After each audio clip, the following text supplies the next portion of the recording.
Maybe it's time we set a little trap for Crystal Cove's knob stealer. Well, heaven help me, I was just watching the first episode of Gotham Knights, the new show from the CW, based around Batman's adopted son, and what did I make of it? Frankly, after Batwoman, I was expecting far worse. My opinion of the CW is pretty much rock bottom at this point, and due to my low expectations, I was pleasantly surprised to find something better than Batwoman here. Like going to the dentist and it just only being mildly bad. So what is Gotham Knights? It's a superhero show set in Gotham and kicks off with the death of Batman. Think of it as Batman the Next Generation. So how did the show come out? In short, it was nowhere near as bad as Batwoman or Velma. I would also rate it as being better than She Hulk and maybe better than the Rings of Power. It's made, it would seem, with a young adult audience in mind. A lot of the cast are still in school uniforms, so I was getting ready to praise this seemingly very young cast on some solid acting performances, especially considering their age.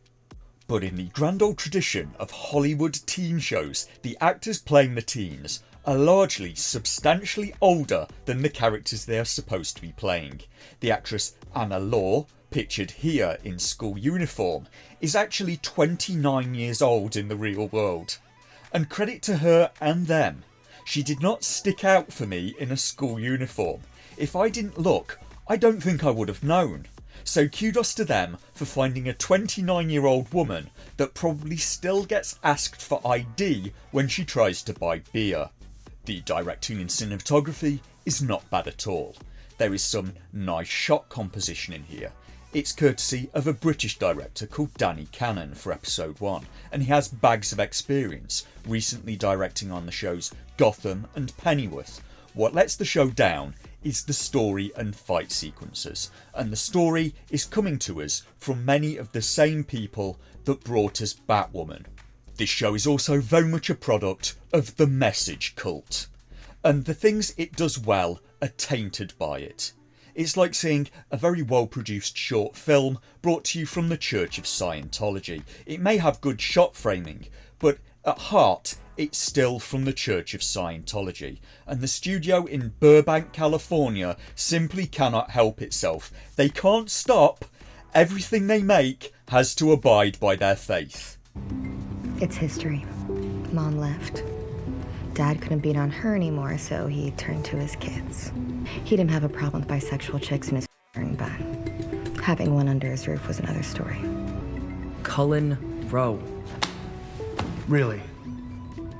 Because your birth certificate says you were born. Don't use his dead name. Look, I know what you're doing. Just building trust through performative allyship. Yeah, or maybe I'm just not a dick. And then the whole of Gotham clapped. This person is under arrest on suspicion of murder and is guilty at bare minimum of breaking and entering and robbery. But can we consider the real crime here? That criminal was almost dead named. That cop is a monster. And why is Harvey Dent being so nice to this person? This person who he believes is, and has compelling evidences, responsible for the death of one of his oldest friends. This is not a believable way for the character to act. This is the writer putting in an editorial.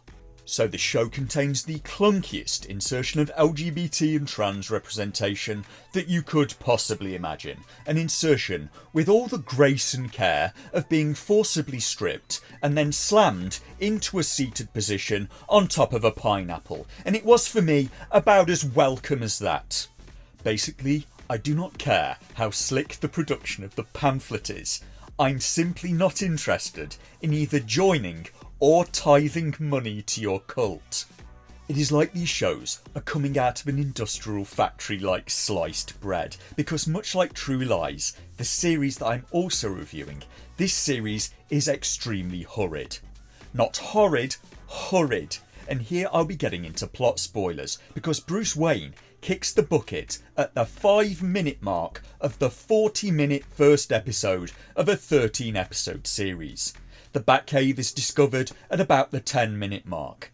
Bruce Wayne's funeral is about the 13-minute mark. Bruce Wayne's adopted son Turner Hayes finds he's been framed for the murder at about 25 minutes and has escaped by the end of the 40-minute episode to try and find the real culprit. These are things that could have been good and powerful if properly explored, but they weren't. The death of Bruce Wayne only has impact in this series because of other media telling us who Batman was. This series cannot stand alone.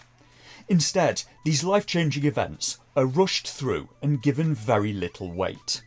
We didn't ever get to see Bruce interact with his adopted son before he left the show, so when he did leave the show, I didn't feel anything. The show starts with some backstory, the story of Turner Hayes, Bruce Wayne's adopted son, adopted after he became an orphan, and we get to spend very little time with the characters when life is in a normal phase, and this should serve to juxtapose with the upcoming tragedy or excitement, but it can't because it's barely there. Instead, we get dropped in pretty cold. A group of young criminals is given a job to break into Bruce Wayne's safe in Wayne Tower. They break into the safe and find only a pistol inside it that they decide to pick up and play with, and they're being framed. Bruce Wayne was shot earlier with that same gun and fell out of a high window, so it's very lucky for the framer that they decided to pick that gun up. This whole scene could have been done a lot better if the person hiring them had told them to retrieve everything in the safe. That would have given them a much better reason to have picked up the gun than simply them wanting to play with it. The fight sequences, from what I've seen, are also not good. They maybe need to find a good fight choreographer for the show. The police arrive as the group try to leave, and the fight between them and the police is an atrocity. The police walk up to them with guns drawn and step within touching distance with their guns so they can get punched. And the policeman at the back, when they're getting attacked, seems to just put his gun down on the floor. The police would not be messing around. Presumably the call out here would have been for murder. I could understand the police wanting to be soft on a group of unarmed young people, but this is an active crime scene. They pull pistols instead of tasers and then don't use either of them. They just let themselves be disarmed when responding to a murder, and this could have been written so much better by having the robbers run into the cops as they turn a corner, so they were already very close. They would not need to have the police walk into punching range and drop their own weapons. Or the robbers could have ambushed the cops as they came out of the elevator. This would have shown the robbers to be capable without having the cops being competent stormtroopers. So there we have it, Gotham Knights. Another promising show plagued by bad writing, and I think I will save a full breakdown maybe for this weekend.